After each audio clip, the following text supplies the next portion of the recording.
Mais de 10 cientistas, as pessoas que mais pensam na atualidade sobre isso, têm certeza científica de que isso é uma Matrix, de que isso é um simulacro de realidade, que isso é uma realidade simulada.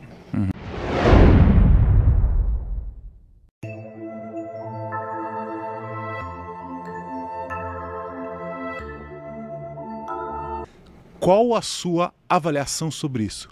Vivemos em uma simulação ou não? Seguramente. Por que é que a minha resposta é uma afirmativa tranquila? As principais mentes da modernidade, diversos cientistas, eu cito todos eles no livro Drama Cósmico de Javert, mais de 10 cientistas, as pessoas que mais pensam na atualidade sobre isso, têm certeza científica de que isso é uma Matrix, de que isso é um simulacro de realidade, que isso é uma realidade simulada. Além de eu estar dizendo que eu estudo o que os cientistas mais notáveis das áreas afirmam, e afirmam com certeza científica, e não por dogma ou cientificismo, que é a crença, fé na ciência, esses caras sabem o que estão dizendo. E não é um mero chute, são contas, é matemática. Né? Existe Vamos falar muito claramente. Quando você vê um jabuti numa árvore, quando você vê uma tartaruga em cima de uma árvore, você olha e diz, putz, alguém ou alguma coisa colocou essa tartaruga em cima, porque um jabuti e uma tartaruga não sobem árvores. Na vida, existem coisas que você olha e diz, cara, alguém colocou esse jabuti, alguém fez. O que é a ciência?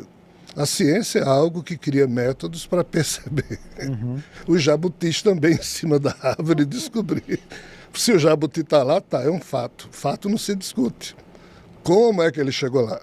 Foi alguém que colocou? Ou foi uma tsunami que trouxe, passou por aquela árvore, viu, coitado de uma tartaruga, ficou ali engalhada? Então, assim, nós, humanos, usamos da ciência para constatar certas situações e a perspectiva de que você encontra um universo que tem leis, e essas leis são jabutis que alguém colocou para funcionar dentro de uma sopa de quarks e gluons menor do que um átomo, menor do que a cabeça de um alfinete, que tinha quarks e gluons e explodiu, criou matéria e antimatéria, e essa coisa foi se organizando a partir do fato de que força nuclear fraca, nuclear forte surgiu para fazer com que 3 quarks se unissem, os gluons unissem os quarks, criaram um próton, nêutron, uma outra força alguém criou ou surgiu do nada para unir essas duas no núcleo atômico, outra força trouxe um elétron, organizou o elemento químico que surgiu o hidrogênio. Aí o hidrogênio se encontra com outro hidrogênio que cria massa de gás de hidrogênio. Um belo dia isso vira uma estrela. A estrela vive X anos, quando consome o estoque de hidrogênio, explode, cria novos elementos químicos e assim foi surgindo vida. Isso é jabuti em cima de jabuti em cima de jabuti. Ou melhor, são vários jabutis sobrepostos em cima de uma árvore. Aí a ciência diz que isso foi pelo acaso, cara.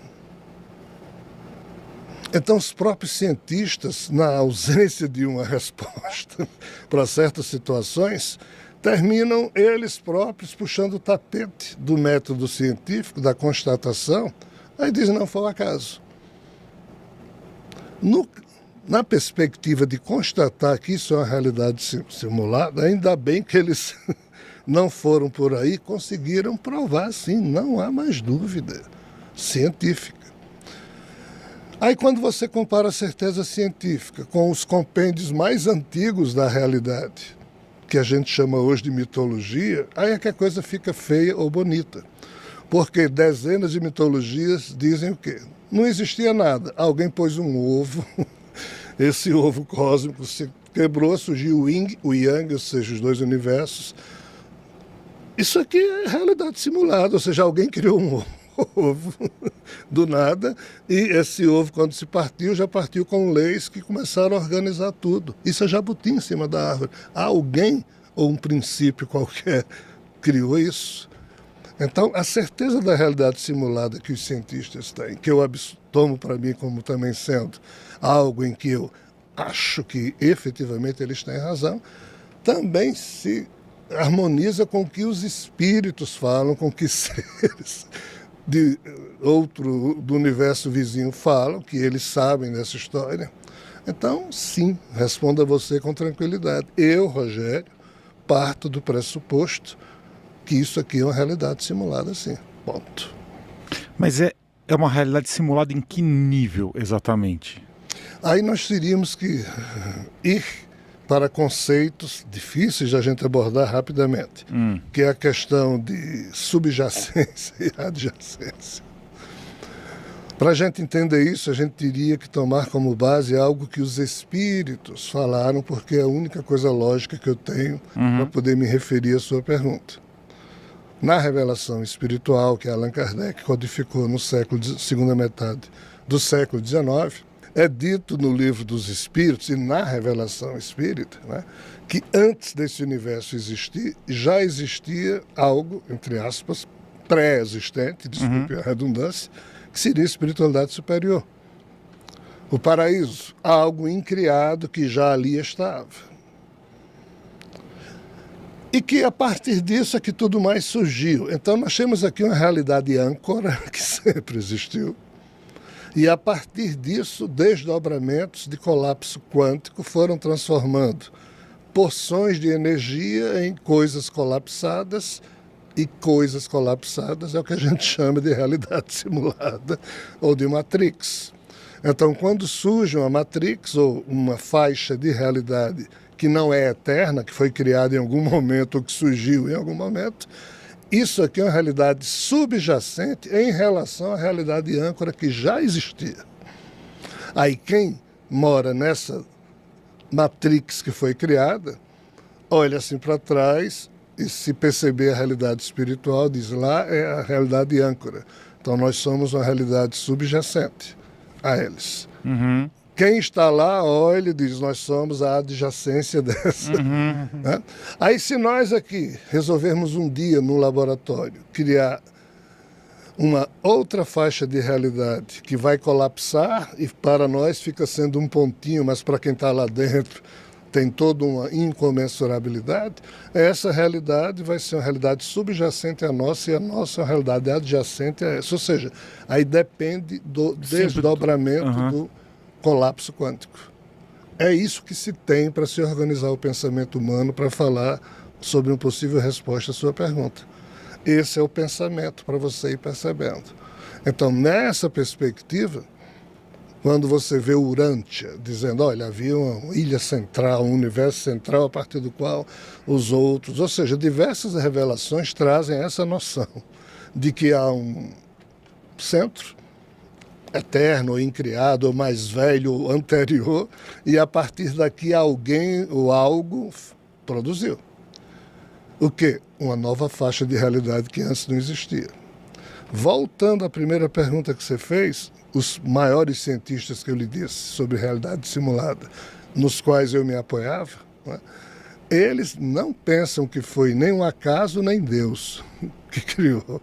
Eles dizem que só pode ter sido um supercomputador.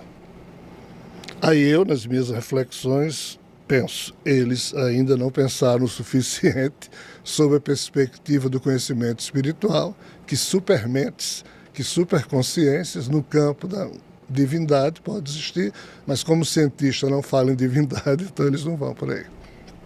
Tá, então você está falando, basicamente, seria entender o ponto de observador de cada ser consciente. Isso. A lucidez, o tirocínio de cada um, o que tem muito a ver com Einstein, quando ele falava da velocidade da luz, mas depende do observador, depende do acesso. O observador, a física quântica diz que é tudo. A onda, o elétron, ou melhor dizendo, não existe. Existe uma onda, mas quando você olha para a onda se transforma em partícula, elétron. Que história é essa que é esse problema da observação? há todo um mistério nesse processo que a física, a ciência precisa ainda ir adiante.